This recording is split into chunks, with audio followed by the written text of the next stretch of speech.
তুমি ইমাম সাহেবকে কেন ডাকছো? একজন আলেমকে কেন ডাকছো? তোমার বাবা মারা গেছে, কাফনের কাপড় তুমি কাটবা, তুমি ইমাম সাহেবকে কেন কাফনের কাপড় কাটার কথা বলছো? তোমার বাবা মারা গেছে, গোসল দিবা তুমি, ইমাম সাহেব ঠেকে নাই, তুমি ইমামকে কেন ডাকো? কবর জিয়ারতের জন্য তুমি নিজে কবর জিয়ারত করবা, একজন হুজুর দিয়ে কেন তোমার বাবার কবর জিয়ারত করাবা? এই অধিকার তোমাকে কে দিয়েছে? আল্লাহ রসুল বলেন, খায়রুকুম মান তাআল্লামাল কুরআনা ওয়া আল্লামা। ভাইরা আমার, বন্ধুরা আমার, তাহলে আমরা উল্টো পাল্টা ফতোয়া দিয়ে এই সুন্দর শান্ত, এই সুন্দর সমাজকে অশান্তির মধ্যে, মানুষের মধ্যে বিভ্রান্তি সৃষ্টি করছি। সাধারণ মানুষ একটা আপনার বিভিন্ন মদের মধ্যে পড়ে গেছে। আমরা কোন দিকে যাব? এক হুজুর এই কয়, আর এক হুজুর এই কয়, আমরা কোন দিকে যাব? আপনাদের কোনো দিকে যাওয়া লাগবে না। আল্লাহ পাক রব্বুল আলামিন কোরআনের মধ্যে বলেন, হাযা সিরাতিম মুস্তাকিম। ভাইরা আমার, বন্ধুরা আমার, ও আমার মা ও বোনেরা, ও আমার যুবক বাজানেরা, আল্লাহ পাক রব্বুল আলামিন বললেন, নিশ্চয় ইহা সরল সঠিক পথ। কোন পথ সরল সঠিক? আপনার নিজের ইচ্ছা অনুযায়ী চলতে পারবেন না, আপনার নিজের ইচ্ছা অনুযায়ী কোনো কাজ করতে পারবেন না। আপনার চলার মধ্যে, আপনার বলার মধ্যে আল্লাহু আকবার। ভাইরা আমার, বন্ধুরা আমার, সুন্নাত আছে কিনা? আল্লাহ, আপনার চলার মধ্যে আল্লাহর হুকুম আছে কিনা? আপনার জীবনের মধ্যে রসুলের আদর্শ আছে কিনা? আপনার ব্যবসা বাণিজ্যের মধ্যে আল্লাহু আকবার সাহাবা আজমাইনদের অনুসরণ আছে কিনা? আপনার ছেলে মেয়ে বিবাহের মধ্যে আল্লাহর রসুলের তরিকা আছে কিনা? আপনার পোশাকের মধ্যে আল্লাহর রসুলের সুন্নাত আছে কিনা? এইটা জানিয়া শুনিয়া মানিয়া কুরআন আর হাদিস অনুযায়ী যদি মিল পড়ে, তাহলে আপনি বুঝবেন আপনি ঈমানদার। কথা বলেন। আপনার চলার মধ্যে যদি কোরআনের আভাস না পাওয়া যায়, আপনার রাজনৈতিকের মধ্যে যদি কোরআন হাদিসের কোনো আলামত না পাওয়া যায়, ভাইরা আমার, বন্ধুরা আমার, ও আমার বাজানেরা, আল্লাহ পাক রব্বুল আলামিন মহাগ্রন্থ কুরআনুল কারীমের মধ্যে বললেন, ইন্নাদ দীনা ইনদাল্লাহিল ইসলাম। আল্লাহ আল্লাহ, নিশ্চয় ইসলাম আল্লাহর একমাত্র মনোনীত ধর্ম। ভাইরা আমার, বন্ধুরা আমার, এ বাজানেরা,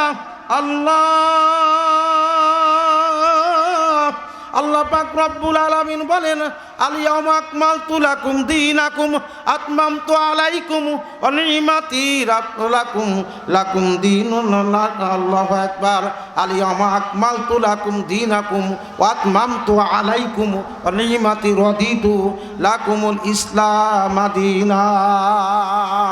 এ আমার দুনিয়ার মানুষরা, বোঝো, আমি একমাত্র আমার নবীর দ্বারাই দিন ইসলামকে পরিপূর্ণতা আজকে করলাম। আমি ইসলামকে পরিপূর্ণভাবে নাজিল করলাম, আমার দিনকে পরিপূর্ণ করিয়া দিলাম আমার রসুলের দ্বারাই। আর দিনের মধ্যে কমানোও যাবে না, আর দিনের মধ্যে বাড়ানোও যাবে না, কোরআনের মধ্যে কিছু ঢোকানোও যাবে না, কোরআন থেকে কিছু বাহির করাও যাবে না। আল্লাহু আকবার। কমপ্লিট দুটি শব্দ বাস। এই বাসের মধ্যে গোটা কোরআনুল কারীম। এই বাসের মধ্যে যদি গোটা কোরআনুল কারীম থাকে, এই বাসের মধ্যে আমার আল্লাহু আকবার, আমার পারিবারিক জীবন, আমার সামাজিক জীবন, আমার আন্তর্জাতিক জীবন, ভাইরা আমার রাজনৈতিক জীবন, এই বাসের মধ্যে সেট করা লাগবে। কথা বলেন ঠিক না বে ঠিক? আল্লাহর নবী রাষ্ট্রপ্রধান ছিলেন না ছিলেন? একটু হাত নাড়ি বলেন, ছিলেন না ছিলেন? ভাইরা আমার, বন্ধুরা আমার, আল্লাহু আকবার। আল্লাহর নবী জনাবে মুহাম্মদুর রাসূলুল্লাহ সাল্লাল্লাহু আলাইহি ওয়াসাল্লাম বলেন, ভাইরা আমার, বন্ধুরা আমার, আল্লাহ, এ আমার সাহাবীরাম, আল্লাহু আকবার। আল্লাহর নবী বিদায় হজের সময় ভাষণ দিয়ে বলেন, এ আমার সাহাবীরা, আমি আল্লাহর পক্ষ থেকে আল্লাহ আমার উপরে যে ঐশী গ্রন্থ নাজিল করেছেন, এইটার কথা, এইটার হক আমি তোমাদের কাছে শোনাইছি না শোনাইছি? সমস্ত সাহাবীরা বলেন, ইয়া রাসূলুল্লাহ, ইয়া হাবিবাল্লাহ, শুধু আল্লাহর পক্ষ থেকে যে গ্রন্থ আপনার উপরে নাজিল হয়েছে শুধু শোনার নাই, আপনি নিজে আমল করিয়াও বাস্তব জীবনে, আপনার জীবনে আপনি বাস্তব জীবনে আমল করিয়াও দেখাইয়া গেছেন। জোরে বলেন সুবহানাল্লাহ। ভাইরা আমার, বন্ধুরা আমার, মানুষ যখন মারা যায়, মানুষকে যখন কবরে রাখে, তখন মানুষ কি বলে? আল্লাহু আকবার, আল্লাহ। এ বাবানরা, আল্লাহর রসুলের মিল্লাতের উপরে আমাকে আর আপনাকে রেখে দেয়। বিসমিল্লাহি ওয়া সুন্নাতি রাসূলুল্লাহ, আল্লাহর নামের উপরে স্মরণ করিয়া রসুলের সুন্নাত অনুযায়ী আমাকে দাফন করা হয়। আমার আল্লাহ বলেন, না না না, এ মুনাফিক, এ সারা জীবন তুমি কোরআনের বিপক্ষে চলছো, কোরআনের আইনের বিপক্ষে অবস্থান করছো, আলেম ওলামা মসজিদ মাদ্রাসার বিপক্ষে অবস্থান করছো, আর এখন বলো যে বিসমিল্লাহি ওয়া আলা মিল্লাতি রাসূলুল্লাহ, আমরা শুরু করলাম আল্লাহর নামের উপরে আর রসুলের মিল্লাতের উপরে তোমাকে কবরে রাখলাম। এটা মিথ্যা কথা। আল্লাহু আকবার। রসুলের জিন্দিগির সঙ্গে তোমার জিন্দিগির কোনো মিল নাই, রসুলের সুন্নাতের সঙ্গে তোমার জীবনের কোনো মিল নাই, রসুলের চালচলনের সঙ্গে তোমার জীবনের কোনো চালচলন মিল নাই, রসুলের খাওয়া পড়ার সঙ্গে তোমার খাওয়া পড়ার কোনো মিল নাই, রসুলের বিবাহ শাদী রাষ্ট্রের মধ্যে তোমার রাষ্ট্রের মধ্যে খাওয়া পড়ার মধ্যে কোনো মিল নাই। কথা বলেন ঠিক না বে ঠিক? আল্লাহ পাক রব্বুল আলামিন ডাক দিয়ে বলেন, আল্লাহ আল্লাহ আল্লাহ। এ বাজানেরা, আল্লাহু আকবার, আল্লাহু আকবার, আল্লাহ। সাহাবা আজমাইনরা আল্লাহর নবীরে কত ভালোবাসছে। এ সাহাবা আজমাইনরা আল্লাহ পাক রব্বুল আলামিন তাদেরকে কত ভালোবাসছেন। আল্লাহর নবীর জন্য তারা জীবন পর্যন্ত বিলায়ে দিয়েছে। আর আল্লাহ পাক রব্বুল আলামিন আল্লাহর যত ধর্মের কথা, কোরআনের কথা আল্লাহ রসুল তার উম্মতের জন্য উম্মতের উপরে অর্পণ করিয়া গিয়েছে। ভাইরা আমার, বন্ধুরা আমার, আল্লাহু আকবার, আল্লাহ। এ ভাইরা আমার, বন্ধুরা আমার, আল্লাহর ওলিদের অনুকরণ করা লাগবে। আল্লাহর ওলিরা যেমন জীবনকে বাজি রেখে আল্লাহু আকবার নিজের রক্ত দিয়া, জীবন দিয়া ইসলামকে দুনিয়ার মধ্যে রেখে গেছে। ভাইরা আমার, বন্ধুরা আমার, আল্লাহ। হযরত শাহ সুলতান, আল্লাহু আকবার। ভাইরা আমার, বন্ধুরা আমার, আল্লাহ উনি কত বড় একজন বুজুর্গ ব্যক্তি ছিল। ভাইরা আমার, সুলতানুল মাহমুদ সুলতানুল গজনবী রহমতুল্লাহ আলাইহি, ইনি এত বড় দেশের বাদশাহ ছিল। ভাইরা আমার, বন্ধুরা আমার, ন্যায়পরায়ণ বাদশাহ, আল্লাহকে এত ভয় করছে, ভয় করার মতন ভয় করছে।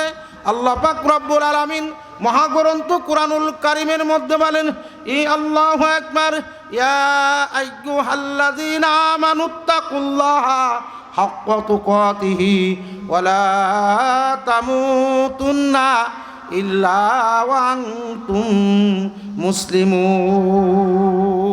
সবাই বলেন সুবহানাল্লাহ। আল্লাহ পাক রব্বুল আলামিন ডাক দিয়ে বলেন, হে ঈমানদারেরা, তোমরা যারা আল্লাহকে ভয় করো, হে ঈমানদারেরা, তোমরা শুনিয়া রাখো, তোমরা যারা আল্লাহকে ভয় করো তারা শোনো, তোমরা যারা আল্লাহকে ভয় করো, ভয় করার মতন ভয় করো। ওয়ালা তামুতুন্না, খবরদার মৃত্যুর কাছে আসিও না, ইল্লা ওয়া আনতুম মুসলিমুন, মুসলমান না হইয়া কেউ তোমরা মরিও না। এ ঘোষণা দিয়েছে কে? আর একটু জোরে। ভাইরা আমার, বন্ধুরা আমার, আল্লাহ বললেন মুসলমান না হয়ে তোমরা কেউ মৃত্যুর কাছে আসিও না। আল্লাহ। সুলতান মাহমুদ, সুলতান মানে এই বাদশাহ, মাহমুদ মানে আল্লাহু আকবার সম্মানীয়। এই সম্মানীয় বাদশাহ, আল্লাহু আকবার। উনি বলছেন আল উলামা ওয়ারাসাতুল আম্বিয়া, আল্লাহ রসুল বলেন আলেম সম্প্রদায়, আমি রসুলের উত্তরাধিকারী। এই হাদিসের উনি বিশ্বাস করেছে, কিন্তু মনে মনে ভাবছে আমরা বাদশা মানুষ, মানুষকে খাওয়াই, মাদ্রাসা করে দিই, দান করি, রাস্তাঘাট করে দিই, আমরা আল্লাহ রসুলের উত্তরসূরি হতে পারলাম না। আর আলেম ওলামা আল্লাহ রসুলের উত্তরসূরি, এটা কেমন কথা? সুলতান মাহমুদ গজনবী রহমতুল্লাহ আলাই এই কথা ভাবছে। আর কে বা কাহারা সুলতান মাহমুদকে বলেছেন, জানো তোমার বাবা তো অমুক ব্যক্তি না, তোমাকে তোমার বাবা অর্থের বিনিময় কিনে এনে তোমাকে লালন পালন করেছেন, তক্তবি এটা তোমার বাবা না। আর সুলতান মাহমুদের একটা আশা ছিল যে আমি দুনিয়ায় জীবিত থাকার পরে আল্লাহর পক্ষ থেকে যে আমাকে মাফ করছে, এমন একটা ঘোষণা যদি আমি শুনতে পারতাম, তাহলে আমার অন্তরটা শান্তিতে থাকতো, আমি আল্লাহর শুকরিয়া আদায় করতাম। আমার বাদশাহী, আমার সুলতান হওয়া, আমার গজনবী মাহমুদ হওয়া, এটা সার্থকতা হতো। সবাই বলেন সুবহানাল্লাহ। এই তিনটি কথা। ভাইরা, আফগানিস্তানের তৎকালীন যুগের বাদশাহ ছিলেন বাদশাহ জহির শাহ। বাদশাহ জহির শাহ সুলতান মাহমুদ মরার 1000 বছর অথবা 1000 বছরেরও অধিক পর সুলতান মাহমুদ মারা গেছেন। ওনার কবরটা ভূমিকম্পে কবরটা নষ্ট হয়ে গেছেন।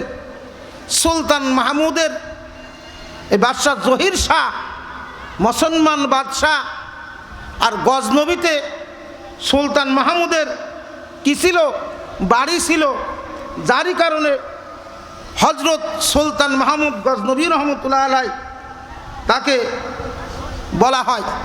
ভাইরা আমার, বন্ধুরা আমার, এমন অবস্থায় সুলতান মাহমুদ এই তিনটি কথার উত্তর পায় না। কারণ সুলতান মাহমুদের মাথার উপরে আসমান ভেঙে পড়েছেন।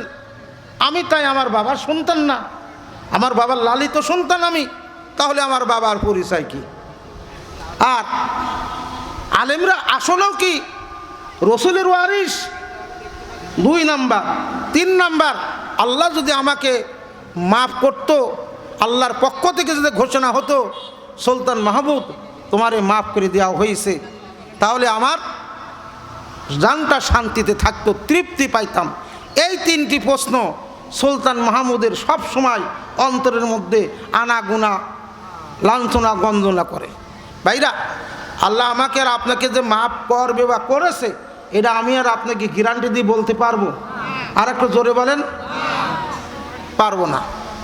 আমি জান্নাতে যাব কি জাহান্নামে যাব, এটা কি আমি বুকে হাত দিয়ে বলতে পারবো? আর একটু জোরে বলেন। পারবো না। আল্লাহ,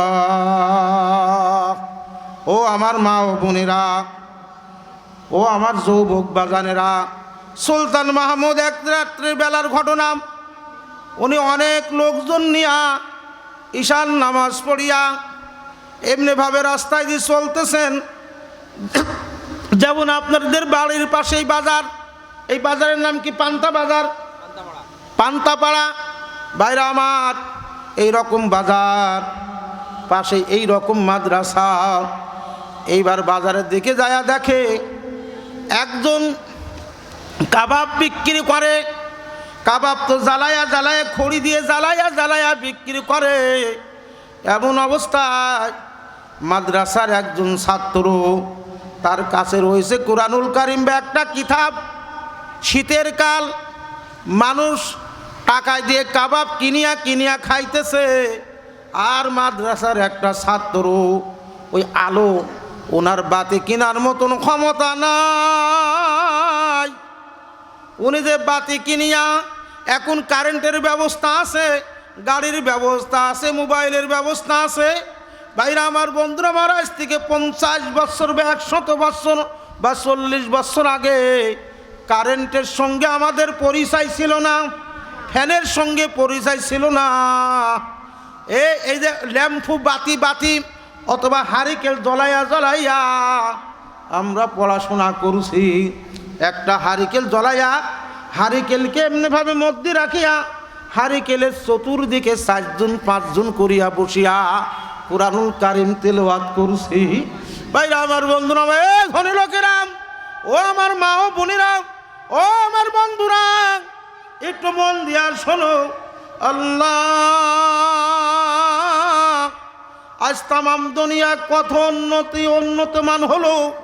আল্লাহু আকবার। ফ্যান্টের সঙ্গে আমার পরিচয় ছিল না, আইপিএসের সাথে আমার পরিচয় ছিল না, এসির সঙ্গে আমার পরিচয় ছিল না। এ ভাইরা আমার, বন্ধুরা আমার, আল্লাহু আকবার, এদের টাইলসওয়ালা মসজিদের সঙ্গে পরিচয় ছিল না। এখন জাতি কত উন্নত জাত। ভাইরা আমার, বন্ধুরা আমার, কারেন্ট চলিয়া যাবে, আবার অটোমেটিকভাবে বিদ্যুতের গতিতে ফ্যান চলবে আইপিএসের সাহায্যে, সৌর বিদ্যুতের সাহায্যে। ভাইরা আমার, বন্ধুরা আমার, গজনবী রহমতুল্লাহ আলাইহি, সুলতান মাহমুদ একটা দেশের বাদশাহ, তারপরে হক্কানি আলেম। ভাইরা আমার, বন্ধুরা আমার, আল্লাহু আকবার, উনি কেমন মানুষ ছিল? বাদশাহ জহির শাহ, আফগানিস্তানের বাদশাহ। এই বাদশাহ আল্লাহু আকবার 1000 সুলতান মাহমুদ মরার পর 1000 বা তার চাইতেও বেশি সময় আগে মরেছে সুলতান মাহমুদ। তার কবরটা হস্তান্তর করবেন। নদীর ভাঙনে এখনো মাঝে মধ্যে দেখা যায়। এ আল্লাহর বান্দারা, আমার বাড়ি তো পদ্মা নদীর কিনারে, বিশাল পর্দা। কত মানুষ গোসল করতে নদীতে আসে আর বাড়িতে যায় না। পাবনা শহর থেকে কত মানুষ, কত বন্ধুদের সঙ্গে নদী দেখার জন্য আসে। এ ভাইরা আমার, বন্ধুরা আমার, নদীতে ঝাঁপ মারে। ওই যে ঝাঁপ মারছে আর নদী থেকে ওঠে না। এই যে মাসকিনে হই নাই। আল্লাহু আকবার। এ বাড়ির পাশেই নদী। 12-13 বছর বয়স নদীতে গোসল করার জন্য যখন নামছে, আর ওই সন্তানটারে পাওয়া যায় নাই। প্রায় 40 কিলো উজিনে যায়, সেই ছেলের ভাগিনে যায়, তার পাওয়া গেল লাশ, পচা অর্ধ গলিত। ভাইরা আমার, বন্ধুরা আমার, এমন অবস্থায় সুলতান মাহমুদের লাশ, তার এই ভূমিকম্পে ওনার কবরটা যখন মাটির নিচে দেবে গেছে, এই আল্লাহর বান্দারা, ফ্রান্স থেকে ইঞ্জিনিয়ার আনা হলো। সুলতান মাহমুদের লাশকে খুঁড়বে, খুঁড়িয়া ওনার লাশকে আর এক জায়গা নিবে। এমন অবস্থায় আল্লাহু আকবার, যে ইঞ্জিনিয়ার আসছে, ওই ইঞ্জিনিয়ার বেঈমান। আল্লাহ, উনি যখন সুলতান মাহমুদের কবর খোঁড়ার জন্য, কবর যখন অল্প একটু খুঁড়ছে, খোঁড়ার পরে এত বড় ভয়, এত জোরে একটা চিৎকার মারিয়া কোথায় চলিয়া গেছে, ওই ইঞ্জিনিয়ারের খবর আজ পর্যন্ত কেউ জানে না। সবাই বলেন সুবহানাল্লাহ। 1000 বছরেরও বেশি সময় ওই ছাত্র ওই আলো জ্বলে, ওই আলোর মধ্যে আসিয়া একটু কিতাব খোলে। এ আল্লাহর বান্দারা, একটু কিতাব খুলিয়া ওই আলোতে একটু পড়ে, তারপরে আলো বন্ধ করিয়া উনি একটু ফাঁকে যায়া পড়ে। এইটা সুলতান মাহমুদ লক্ষ্য করলো, এই ছেলেটার গায়ে কাপড় নাই, এই ছেলেটার মাথার চুলগুলো কেমন দেখা যায়, এই ছেলেটা মনে গরিব মানুষ হবে। আরে সুলতান মাহমুদের নিকটতম এক লোকরে বলতেছেন, যাও আমার দরবারে চলিয়া যাও। আরে সংরক্ষিত একটু বাতি আছে সরকারের কোষাগার থেকে, এই সরকারের অফিস থেকে একটা বাতি আনিয়া এই ছেলেরে হাদিয়া দাও। জোরে বলেন সুবহানাল্লাহ। এই ছেলেটারে হাদিয়া দিয়ে দাও। আর কি করো? আল্লাহ, ওই ছেলেরে বাতির মালিক বানায়া দাও। তাই করা হলো। ওই যে আপনার কথা বলছেন আলেমেরা কি আসলেও আল্লাহ নবীর ওয়ারিস, এই কথার মধ্যে কেমন যেন একটু ভাব ভাব। আর সবক্তি ইনি আমার বাবা না, তাহলে আমার আসল বাবা কে এটার পরিচয় জানা লাগবে। তারপরে আর একটা কথা, আল্লাহ আমারে মাফ করবে কিনা এটাও জানা লাগবে। আল্লাহ, ও আমার মুসলমান বাবারা, আজ কোরআনকে ভালোবাসো, মাদ্রাসাকে ভালোবাসো। যদি জান্নাতে যাইতে চাও বাবা, আমার আপনার নামাজ পড়ছি, রোজা করছি, আল্লাহ যদি মাফ না করে এই আমল নিয়ে কবরে যায়া মাপ পাওয়া যাবে না, যদি আল্লাহ মাফ না করে। ভাইরা আমার, বন্ধুরা আমার, এমন অবস্থায় সুলতান মাহমুদ এই কথা ভাবছে, এ আল্লাহর বান্দারা, নবীর উম্মতেরা, আল্লাহ, এমন অবস্থায় ওই সুলতানকে, মাদ্রাসার ছাত্রকে, তলাবাকে আল্লাহু আকবার সুলতান মাহমুদের পক্ষ থেকে একটা বাতি আনিয়া দেওয়া হলো। আর বলল, বাবা আজ থেকে এই বাতির মালিক তুমি এই বাতিটা নিয়ে পড়তে পারো, তোমার আর কষ্ট করে পড়া লাগবে না। এই বাতি দিয়েছে কার মাধ্যমে? সুলতান মাহমুদের মাধ্যমে, সুলতান মাহমুদের পক্ষ থেকে তাকে বাতিটা হাদিয়া দেওয়া হলো। আল্লাহর বান্দারা, এই গরিব মানুষ তলবা ইলম, আল্লাহ, সুলতান মাহমুদের বাতি নিয়ে দিনে ইলম শিক্ষা করে, আল্লাহু আকবার, বড় আলেম হইয়া গেছে। এমন অবস্থায় সুলতান মাহমুদ এই তিনটি কথা, এই কথা অন্তরে জল্পনা কল্পনা করে ঈশার নামাজ অন্তে বাড়িতে গেল। বাড়িতে যাইয়া এই এই আলোচনা অন্তরের মধ্যে, আমি কাজটা ভালো করলাম না খারাপ করলাম, আমি তো এই তিনটি জিনিসের কোনো সমাধান পাইলাম না। এই কথা ভাবতে ভাবতে রাত গভীর হইয়া গেছে, সুলতান মাহমুদের চোখে ঘুম আসিয়া গেছে। আল্লাহ, এমন অবস্থায় ঘুমিয়ে গেছেন। এইবার সুলতান মাহমুদ গজনবী রহমতুল্লাহ আলাইহি উনি স্বপ্ন দেখেন, জনাবে মুহাম্মাদুর রাসূলুল্লাহ সাল্লাল্লাহু আলাইহি ওয়াসাল্লাম মদিনায় আর নাই।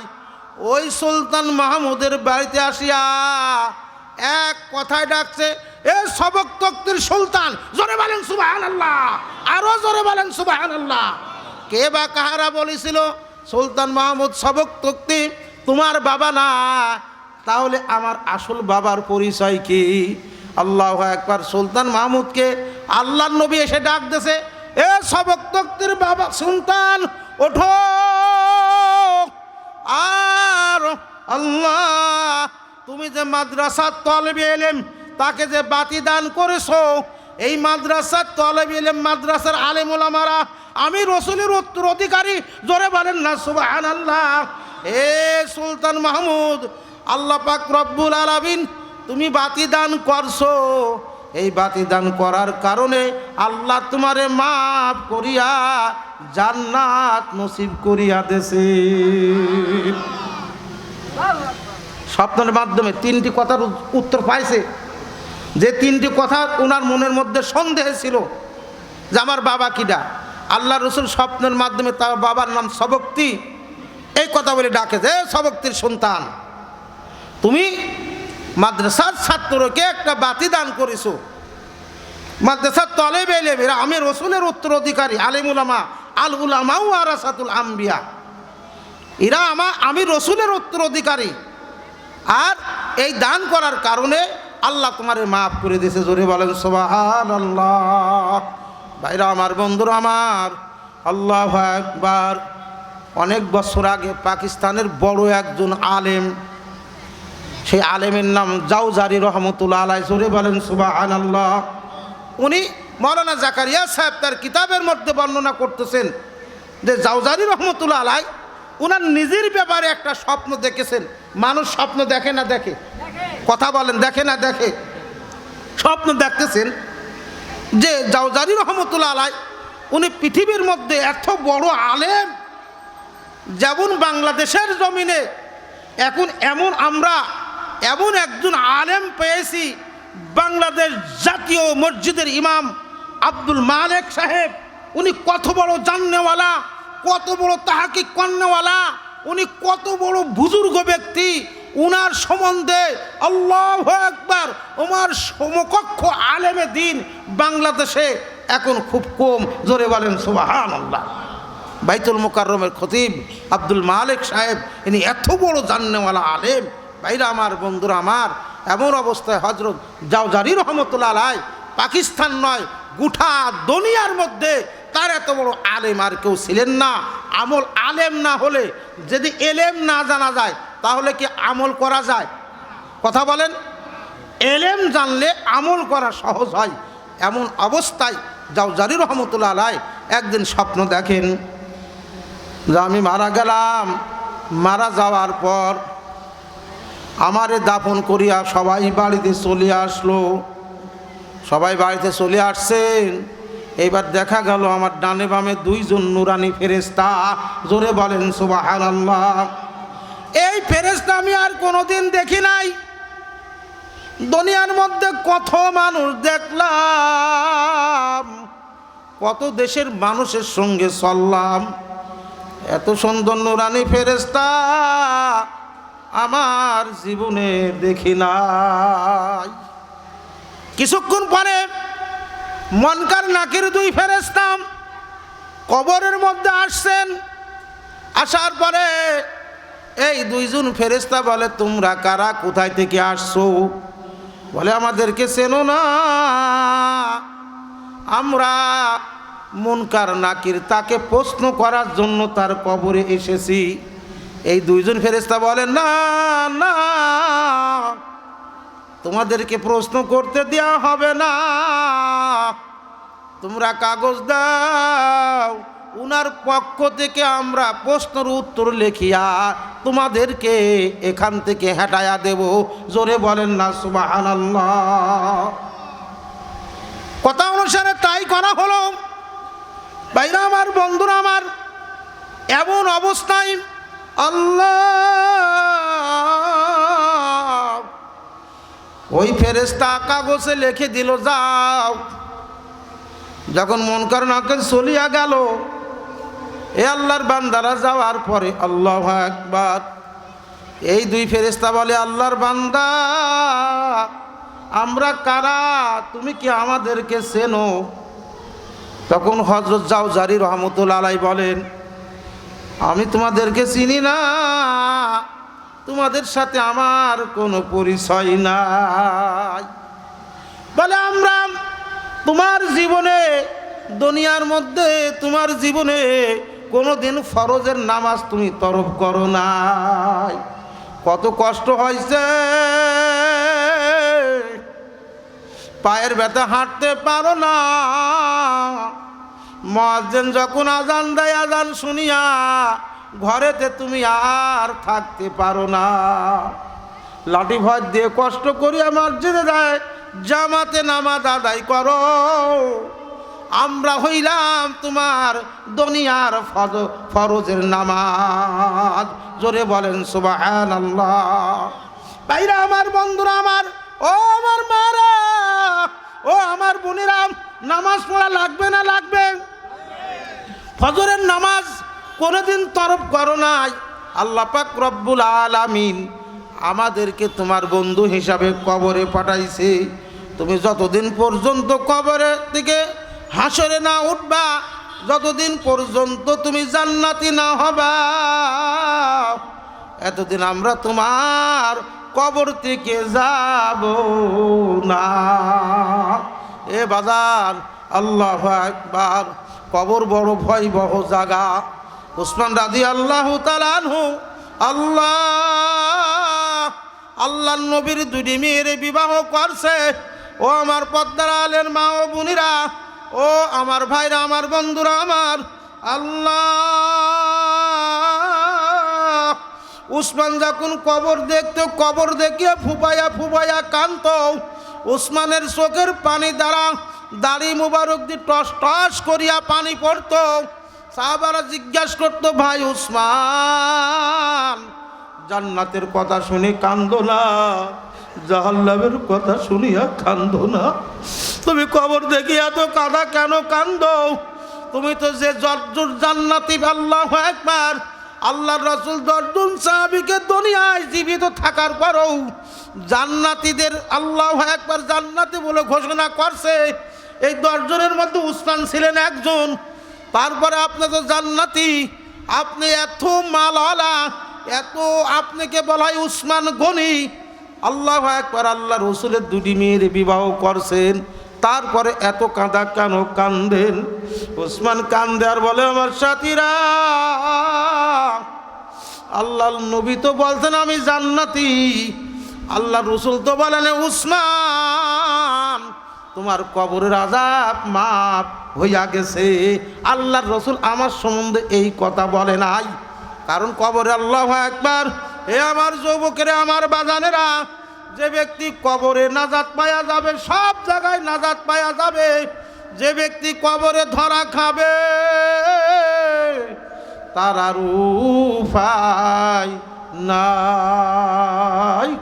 আল্লাহর নবী আল্লাহু আকবার হযরত আয়েশা রাদিয়াল্লাহু তাআলা আনহার এই রানের উপরে আল্লাহর নবী মাথা মুবারক দিয়া একটু আরাম করতেছে। আয়েশা রাদিয়াল্লাহু তাআলা আনহা আল্লাহর নবীর দাড়িগুলো নাড়তেছেন। এ ভাইরা ভালো করিয়া শুনবেন, বড় কষ্ট করিয়া এসেছি রে বাবা। আল্লাহু আকবার। বাসে আসতে হয়েছে, নৌকা পার দিয়া লাগছে, আরে অটো রিক্সা কত কিছু, সারাটা দিন ভরিয়া এসছি, পাও তো আপনার হচ্ছে ফুলিয়া গেছে ভাইরা, বয়স তো কমও হয় নাই। আল্লাহ, এ যারা কবরে যাবা, যারা মারবা, এ তারা একটু ভালো করিয়া শোনো। আর যারা মরবা না, কবরে যাবা না, তাদের ওয়াজ শোনার দরকার নাই, তাদের এখানে বসিয়া থাকারও কোনো লাভ নাই। কথা বলেন ঠিক না বেঠিক? যারা কবরে যাইবা শোনো, ও আমার মা ও বোনেরা একটু শুনিয়া নাও। আল্লাহ, এ কার জন্য পাগল হয়েছো? কার জন্য এত বাড়ি করছো? এ কার জন্য আল্লাহর রসুলরে ভুলিয়া চলছো? এ কার জন্য দাড়ি কাটিয়া আল্লাহর নবীরে কান্দাইতেছো? এ কার জন্য কোরআন ছাড়ছো? কার জন্য মসজিদ মাদ্রাসা ভালোবাসা ছাড়ছো? বাবা, কোনো লাভ নাই। আল্লাহু আকবার। এই যে আপনারা মনে জানেন, আমাদের পাবনা জেলার মধ্যে সবচাইতে বড় ধনী, আল্লাহু আকবার, উনার কত হাজার কোটি টাকা, আল্লাহু আকবার, কয়েকটা ম্যানেজার লাগিয়াও হিসাব করিয়া শেষ করতে পারবে না। হাজার হাজার হাজার হাজার বিঘি সম্পত্তির মালিক, এ 16 টাকারে বিক্রয় করে।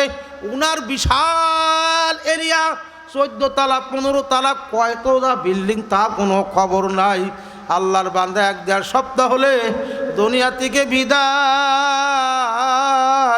এ যার পিছে লোক, আগে লোক, সামনে লোক, এ যদি লতিফ বিশ্বাস, উনি যদি কোথাও যাওয়ার কথা শুনে, হাজার হাজার মানুষের আগমন ঘটে। আজ কোথায় তার জমি বা কে দেখে, তার বাড়ি বা কে দেখে, তার ফ্লট বা কে বিক্রি করে? দুনিয়ায় থাকা যাবে না। আমার ভাইরা, আমার বন্ধুরা, আমার আল্লাহু আকবার। আল্লাহ পাক রব্বুল আলামিন বলেন, ইয়া আইয়ুহাল্লাযিনা আমানু ওয়াবতাগু ফিল উসিলা। হে বান্দা বান্দিরা, তোমরা আমাকে পাওয়ার জন্য ওসিলা তালাশ করো। তোমরা নামাজ পড়বা, আল্লাহু আকবার, রোজা করবা, কবুল নাও হতে পারে। তোমরা আমাকে পাওয়ার মাধ্যম তালাশ করো, আমাকে পাওয়ার মাধ্যম তালাশ করো। এই কোরআনকে ভালোবেসে, কোরআনকে সহযোগিতা করে কত সাহাবা আজমাইনে নাজাত পেয়ে গেছে, কত অলি আল্লাহ নাজাত পেয়ে গেল। এই কোরআনের উসিলায় আল্লাহ আমাকে আপনাকে মাফ করতেও পারে। কথা বলেন ঠিক না বেঠিক? ভাইরা আমার, বন্ধু আমার, আল্লাহু আকবার। কথা সংক্ষেপ, আর এত সংক্ষিপ্ত কথা বলে আর শেষ করা যাবে না। উসমান রাদিয়াল্লাহু তাআলা আনহু বলে, আমার সাথীরা,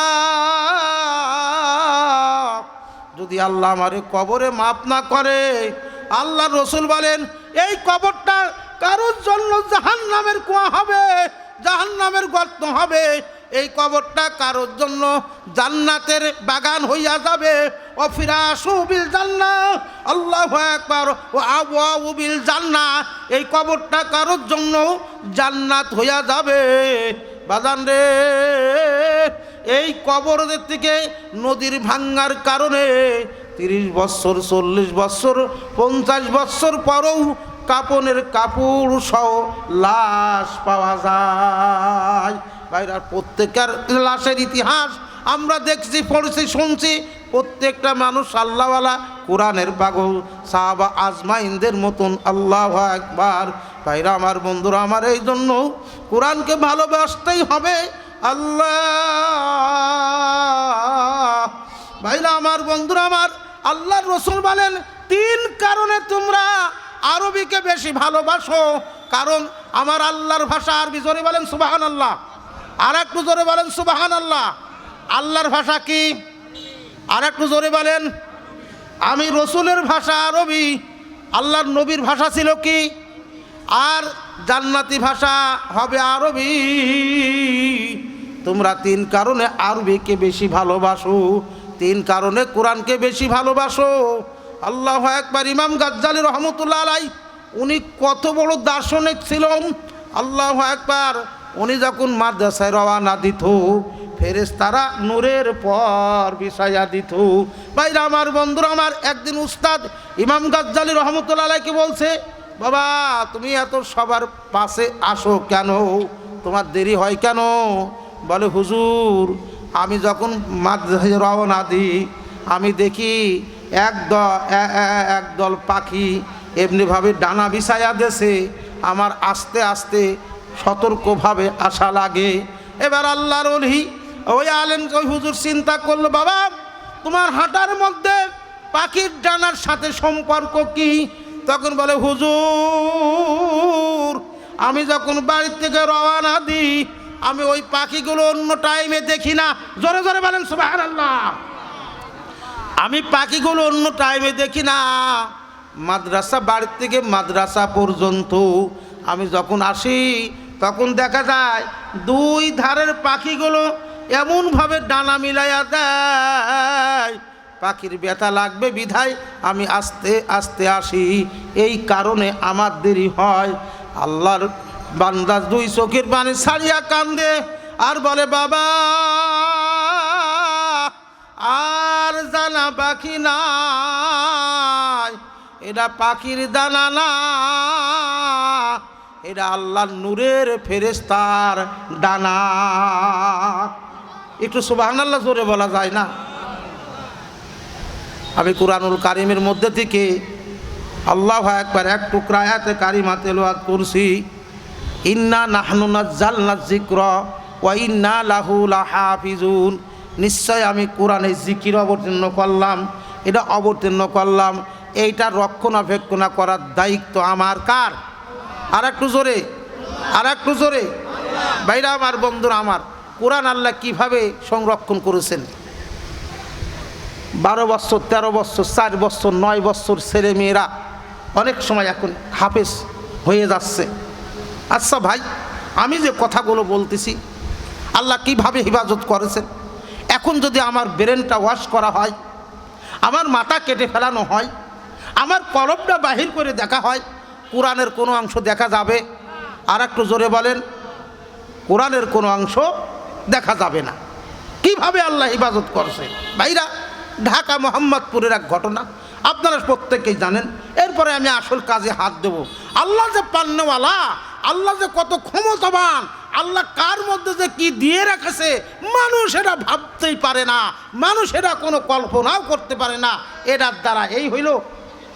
ভাইরা, আমরা ভেবেছিলাম এই যে 5ই জুলাই বলেন আর যাই বলেন, যে অবস্থা গোটা দুনিয়ার লোক জেনেছেন, আওয়ামী শাসন থেকে কোনো মানুষ আর হিফাজতে থাকবে না, তাকে গদি থেকে সরানো যাবে না। তার পুলিশ বাহিনী, র্যাব বাহিনী, আনসার বাহিনী, দুনিয়ার লোক সব তার বিরুদ্ধে কথা বললেই কেস, তার বিরুদ্ধে অবস্থান করলেই জেল, ফাঁস, এই রকম শুরু হয়ে গেল। ভাইরা আমার, বন্ধুরা আমার, আল্লাহ পাক রব্বুল আলামিন ঘোষণা, আল্লাহ পাক রব্বুল আলামিন বলেন, এই এই দুনিয়ার জালেমেরা, তোমরা হস্তি বাহিনীর দিকে লক্ষ্য করো। হস্তি বাহিনীর হস্তিওয়ালারা এমনি ভাবে ৬০,০০০ বাহিনী নিয়ে খানায়ে কাবাকে ধ্বংস করার জন্য রওনা দিয়েছিল। আমি আল্লাহ আলাম তারা কাইফা ফাআলা রব্বুকা বিআসহাবিল ফিল। হাবিব গো, আপনি কি দেখেন নাই? আপনি কি দেখেন নাই আপনার রব হস্তি বাহিনীওয়ালাদের সঙ্গে কি ব্যবহার করেছে? জোরে বলেন সুবহানাল্লাহ। আল্লাহর রাসূল কয়, আল্লাহ আমি দেখবো কেমন করি, তখন তো আমি দুনিয়ায় আসি নাই। হস্তি বাহিনীদের সাথে আল্লাহ যখন ব্যবহার করলেন, তখন কি আল্লাহর নবী দুনিয়ায় এসেছিল? আর একটু জোরে আওয়াজ হবে, আর একটু জোরে আওয়াজ হবে। আল্লাহ রসুলের জন্মের 50 দিন আগেকার ঘটনা। ভাইরা, কত পালোয়ান ছিল, কত শক্তিশালী লোক ছিল, কিন্তু আল্লাহ পাক রব্বুল আলামিন ছোট্ট ছোট্ট পাখির দ্বারায়, মিং সিজিল ছোট্ট শস্যের দানার পাথরের দ্বারায় আল্লাহ গুঠা হস্তি বাহিনীওয়ালাদেরকে আল্লাহ ধ্বংস করে দিয়েছে। জোরে বলেন সুবহানাল্লাহ। সেই আল্লাহ আছে না আছে? আছে না আছে? কত আয়না ঘর দেখলাম, পরাই জেলার থানার নিচে আয়না ঘরের সন্ধান পাওয়া গেল। কত মানুষ গুম হইয়া গেল, কত মানুষ কোথায় চলিয়া গেল। আল্লাহ পাক রব্বুল আলামিন বলেন, এ দুনিয়ার মানুষেরা, আমি আল্লাহ যা জানি তোমরা তা জানো না। একটু সবুর করো, একটু সবুর করো। যারা তাকে পাহারা দেয় তারাই তাকে মারার জন্য আক্রমণ করবে। এ বাংলাদেশের মানুষ লক্ষ্য করো। আর হাসিনাকে তো হাঁটানো যায় না, সম্ভব না। মানুষ মিছিল মিটিং করতে পারে না, রাস্তায় বেড়াতে পারে না। সব তার আল্লাহ পাক রব্বুল আলামিন একদল যুবকদেরকে, রাস্তায় কলেজে পড়নেওয়ালা ছেলেদেরকে, আল্লাহ অনেকের উপরে নামাজ ফরজ হয় নাই, আল্লাহু আকবার, অনেকের দাড়িও নাই। এই সমস্ত ছাত্ররা আল্লাহ বলেন, আমি কিছু আবাবিল পাখি আমি কলেজ ভার্সিটির মধ্যে পাঠাইয়া দিলাম, তাদের রক্তের বিনিময় আল্লাহু আকবার 1 ঘন্টাও বাংলার জমিনে তার জায়গা হবে না। ভাত রান্না করলো, ভাত খাইতে পারলো না। মুরগির রোস্ট বানাইছে, খাওয়ার সুযোগ নাই। এখানে ওখানে এই খেলা কে খেলাইছে? আর একটু জোরে বলেন, সেই আল্লাহ আছে না আছে? আল্লাহকে ভয় করা লাগবে না লাগবে? এ বাজানেরা, আল্লাহ, এই জন্য বাজানরা আমার, আল্লাহু আকবার, ঠিক নির্ধারিত সময়ের মধ্যেই এটা শেষ করব। কারণ ভাইরা আমার, বন্ধুরা, মাদ্রাসা হোক, মাদ্রাসা চলুক, এইটাকে আমরা চাই। তারাবি পড়ার সময় ছোট্ট এটার পরে আমি আমার আসল কাজের দিকে রওনা দেব। ভাইরা, মাদ্রাসায় এই রমজান মাসে তারাবি পড়তে হবে, হাফেজ সাহেবের দরকার। ঢাকা বিরাট বিরাট মসজিদ, ঢাকাকে বলা হয় মসজিদের শহর। জোরে বলেন সুবহানাল্লাহ। তামাম দুনিয়ার মধ্যে খানায়ে কাবা মধ্যে, পৃথিবীর মধ্যবর্তী স্থান। খানায়ে কাবার মসজিদে আজান হতো, মদিনা মনোয়ারায় আজান হতো। সেই আজানের ধ্বনি বাইতুল মামুরে চলে যেত। খানায়ে কাবার উপরে 6 নম্বর আসমান, 6 নম্বর আসমানের সাথে 6 নম্বর আসমানে একটা মসজিদ রয়েছে, সেই মসজিদুল মাওয়া, বাইতুল মামুর। সেই মসজিদের নাম একদম ঠিক খানায়ে কাবার সোজাসুজি। ভাইরা আমার, বন্ধুরা আমার, বিলাল রাদিয়াল্লাহু তাআলা আজান দেয়। এই আজানের জবাব বাইতুল মামুর থেকে কোটি কোটি ফেরেশতারা বিলালের আজানের জবাব দেয়। জোরে বলেন সুবহানাল্লাহ। অটো বিলাল মিনারাতে সময় বয়ে যায়,